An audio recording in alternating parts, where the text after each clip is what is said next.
Well, the third is related, and it's got an economic spin to it because that's part of the current crisis we're in. And that is this is also a time for marketers to rethink how they pay their agencies. Um, I've Mhm. for many years now been an advocate of the idea that paying professional service providers, so that's not just agencies, that's law firms, that's accounting firms, it's architects. I mean, all professional services. The idea of paying them for hours and for time is a really ridiculous idea. Um, no client wants to buy your efforts. They want to buy some kind of either an output, actual work deliverable, a program, a solution, or some kind of marketplace result. So this is a time for marketers to decide that they no longer want to pay for inputs. They want to pay for either outputs or outcomes, and to sit down with their agencies and figure out ways to do this. This is a good idea regardless of the crisis we're in, and it's especially a good idea because of the crisis we're in, because it's going to help marketers get much better value for their money, and it's going to help agencies capture more of the value they create for their clients. And it's if I'm getting you right, it ties to your second point because it will make everybody focus on the output Yeah, and not on it, the how we get there. exactly. Because there's this old axiom that I don't completely believe or buy, that what gets measured gets managed. But if you think about what gets measured inside marketing organizations, agencies in particular, what gets measured? Really, just Time. mostly only one thing: time. Mm. Hours that go on a timesheet, that gets measured. So we're looking at the inputs, and agencies can tell me how many hours they spent by person, by function, by week, by quarter, by year in great detail. If I Mhm. ask an agency, can you tell me how many um, banner ads you produced last year? They can't answer that question. This would be like Apple not knowing how many iPhones they made. Mhm. Can you tell me how many television commercials you produced last year? They don't know. They don't track it, which is pretty ridiculous when you think about it. So instead of tracking the actual work, they track a proxy for the actual work. It's a shadow economy. Time measuring and tracking time is it's a shadow economy. The real economy is the what that what those hours produce, which are the outputs. So this is a time for agencies and clients to decide that they're going to turn their attention to tracking what really matters, to measuring what really matters, the actual work itself, the outputs themselves. Yeah.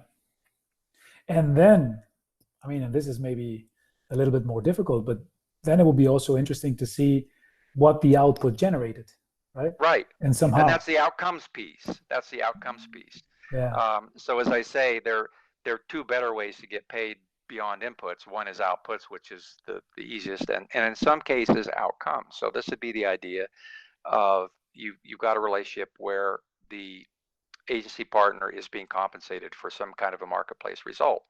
And there are a lot of reasons that makes both parties nervous, and we probably don't have time to go into all of those in this discussion. But all of those things can be navigated, and sometimes that can be a really interesting way to work together. Yeah, and I think it makes me think of again the same thing. We have so much more technology available that running a pilot, or maybe you don't change everything, but maybe you can try it on one thing. Let's try it on Exactly. this thing. Right. That's the I way to mean, think about it.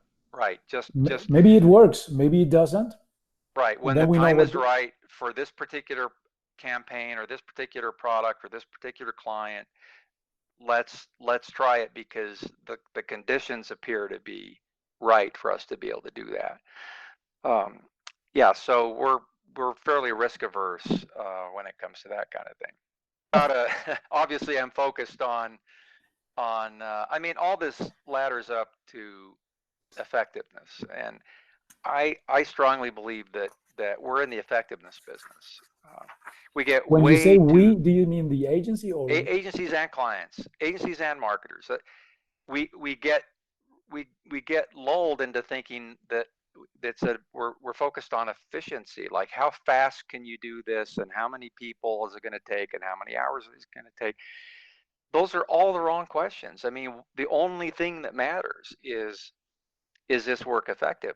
And if not, what can we do to make it more effective? And are we looking at the effectiveness? I mean, this goes back to a question you just asked about what we measure inside organizations, and we're woefully inadequate on both sides measuring marketing outcomes.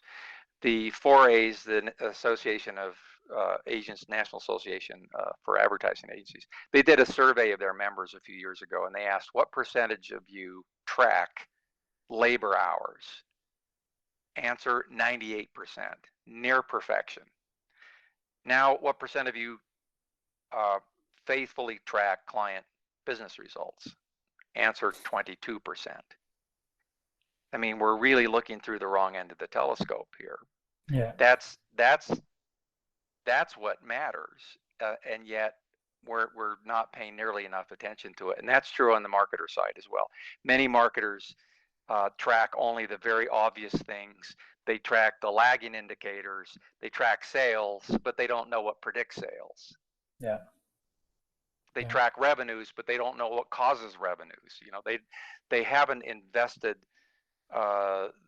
And good strategists can do this kind of work. They can help client organizations understand, okay, you want more visitors, you track the number of visitors, you track the revenue generated per visitor, you room revenue, you know, heads in beds, all of that gets tracked. But do you know what are the precursors of that? What causes a visit?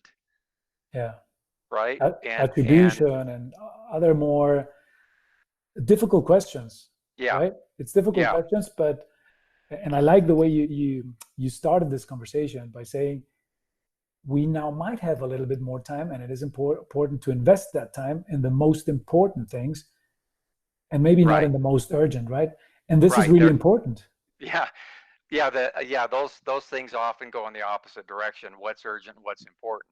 Uh, Yeah. so this falls into what one of my heroes, Stephen Covey, talks about in 7 Habits of Highly Effective People.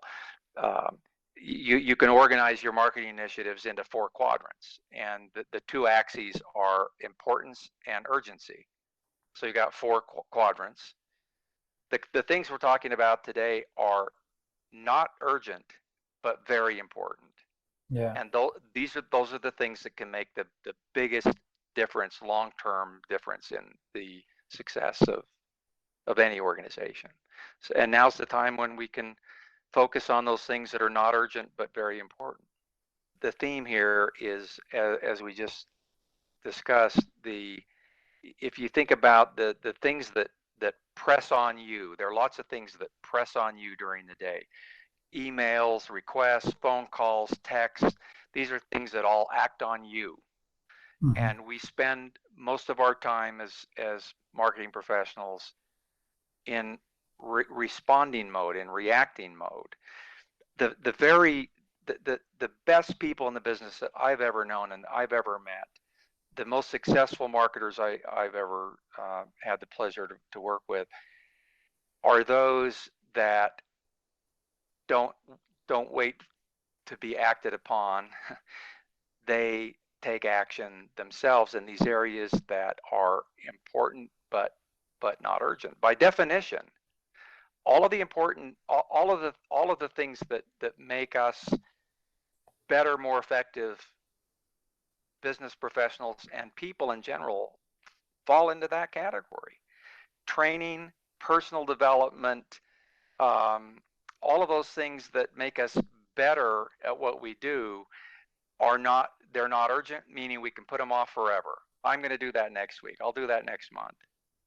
Yeah. But to make the decision that no, actually, I could put it off, but I'm not going to, because but being successful at these key priorities are going to make us a lot more successful in the long term. And that's the definition of effective marketing leadership in my book. And this is an opportunity right now for us to take stock of that. What are the areas that we should be acting on and just generally don't have the time? And that's where our energies ought to go right now. Cool.